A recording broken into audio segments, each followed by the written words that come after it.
பசுமையாக இருந்தால் நீங்கள் ஆரோக்கியமாக வாழ முடியும். நீ நிலத்தை எல்லாம் அனைத்து மாசடைகிற செய்கிறாய்.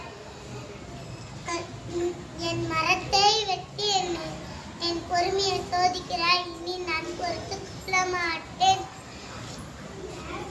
நான் இனிமேல் பொறுத்துக் கொள்ள மாட்டேன். நீ இனிமேல் என்னையே சுத்தமாகவும் பசுமையாகவும் வைத்துக்கொள்.